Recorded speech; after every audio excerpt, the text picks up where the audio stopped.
6 ತಿಂಗಳ ಸಂಬಳ ಇಲ್ಲದೆ ಗುತ್ತಿಗೆ ವೈದ್ಯಾಧಿಕಾರಿ ರಾಜೀನಾಮೆಯನ್ನು ಕೊಟ್ಟಿದ್ದಾರೆ. ದಕ್ಷಿಣ ಕನ್ನಡ ಜಿಲ್ಲೆಯ ಕೊಲ್ಲಮುಗುರು ಪ್ರಾಥಮಿಕ ಕೇಂದ್ರದ ಅಧಿಕಾರಿ ವೈದ್ಯಾಧಿಕಾರಿಯಾಗಿರುವಂತಹ ಡಾಕ್ಟರ್ ಕುಲ್ದೀಪ್ ಎಂಡಿ ಅವರು ರಾಜೀನಾಮೆಯನ್ನು ನೀಡಿದ್ದಾರೆ. ಕಳೆದ 2.5 ವರ್ಷದಿಂದ ವೈದ್ಯಾಧಿಕಾರಿಯಾಗಿದ್ದ ಕುಲದೀಪ್ ಸಂಬಳ ಆಗದೇ ಇರುವುದರಿಂದ ಜೀವನ ನಿರ್ವಹಣೆ ಕಷ್ಟಕರ. ಜಿಲ್ಲಾ ಆರೋಗ್ಯ ಮತ್ತು ಕುಟುಂಬ ಕಲ್ಯಾಣ ಅಧಿಕಾರಿಗೆ ರಾಜೀನಾಮೆ ಕೊಟ್ಟಿದ್ದಾರೆ. ಗುತ್ತಿಗೆ ವೈದ್ಯಾಧಿಕಾರಿಗಳಿಗೆ ಸಂಬಳವನ್ನು ಬಾಕಿ ಉಳಿಸಿಕೊಂಡಿದೆ ಸರ್ಕಾರ. ಸರಿಯಾಗಿ ಸಂಬಳ ಸಿಗ್ತಾ ಇಲ್ಲ. ಒಂದು ತಿಂಗಳು 2 ತಿಂಗಳು ಸಂಬಳದಲ್ಲಿ ಹೆಚ್ಚು ಕಮ್ಮಿ ಆದ್ರೇನೆ ಜೀವನ ಸಾಗಿಸೋದು ಬಹಳ ಕಷ್ಟ. ಅಂಥದ್ರಲ್ಲಿ 6 ತಿಂಗಳಿಂದ ಸಂಬಳ ಇಲ್ಲದೆ ಇವರು ಬಹಳ ನೊಂದಿದ್ರು. ಹಾಗಾಗಿ ರಾಜೀನಾಮೆಯನ್ನು ನೀಡಿದ್ದಾರೆ. ಪಾಕಿಸ್ತಾನಕ್ಕೆ ಭಾರತದ ನೌಕಾಪಡೆ ಮಾಹಿತಿಯನ್ನ ರವಾನೆ ಮಾಡಿದಂತಹ ಪ್ರಕರಣ ಉಡುಪಿಯ ಮಲ್ಪೆ ಪೊಲೀಸರಿಂದ ಮತ್ತೋರ್ವನ ಬಂಧನ ಆಗಿದೆ. ಗುಜರಾತ್ನ ಕೈಲಾಸ್ ನಗರಿಯ ಹಿರೇಂದ್ರ ಬಂಧನ. 34 ವರ್ಷ ಈತನಿಗೆ. ಪ್ರಕರಣ ಸಂಬಂಧ ಬಂಧಿತರ ಸಂಖ್ಯೆ ಇದೀಗ 3ಕ್ಕೆ ಏರಿಕೆಯಾಗಿದೆ. ಈ ಹಿಂದೆ ಉತ್ತರ ಪ್ರದೇಶ ಮೂಲದ ಇಬ್ಬರನ್ನ ಬಂಧಿಸಲಾಗಿತ್ತು. ಇದೇ ಪ್ರಕರಣದಲ್ಲಿ ನವೆಂಬರ್ 21ರಂದು ರೋಹಿತ್ ಮತ್ತು ಸಂತ್ರಿ ಎಂಬುವರನ್ನ ಪೊಲೀಸರು ಅರೆಸ್ಟ್ ಮಾಡಿದ್ರು.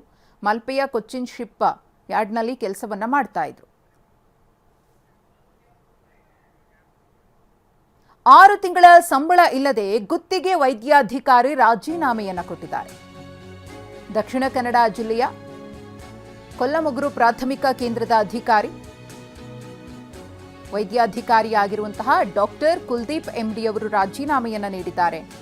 ಕಳೆದ 2.5 ವರ್ಷದಿಂದ ವೈದ್ಯಾಧಿಕಾರಿಯಾಗಿದ್ದ ಕುಲದೀಪ್ ಸಂಬಳ ಆಗದೇ ಇರುವುದರಿಂದ ಜೀವನ ನಿರ್ವಹಣೆ ಕಷ್ಟಕರ. ಜಿಲ್ಲಾ ಆರೋಗ್ಯ ಮತ್ತು ಕುಟುಂಬ ಕಲ್ಯಾಣ ಅಧಿಕಾರಿಗೆ ರಾಜೀನಾಮೆ ಕೊಟ್ಟಿದ್ದಾರೆ. ಗುತ್ತಿಗೆ ವೈದ್ಯಾಧಿಕಾರಿಗಳಿಗೆ ಸಂಬಳವನ್ನು ಬಾಕಿ ಉಳಿಸಿಕೊಂಡಿದೆ ಸರ್ಕಾರ. ಸರಿಯಾಗಿ ಸಂಬಳ ಸಿಗ್ತಾ ಇಲ್ಲ. ಒಂದು ತಿಂಗಳು 2 ತಿಂಗಳು ಸಂಬಳದಲ್ಲಿ ಹೆಚ್ಚು ಕಮ್ಮಿ ಆದ್ರೇನೆ ಜೀವನ ಸಾಗಿಸೋದು ಬಹಳ ಕಷ್ಟ. ಅಂಥದ್ರಲ್ಲಿ 6 ತಿಂಗಳಿಂದ ಸಂಬಳ ಇಲ್ಲದೆ ಇವರು ಬಹಳ ನೊಂದಿದ್ರು. ಹಾಗಾಗಿ ರಾಜೀನಾಮೆಯನ್ನು ನೀಡಿದ್ದಾರೆ.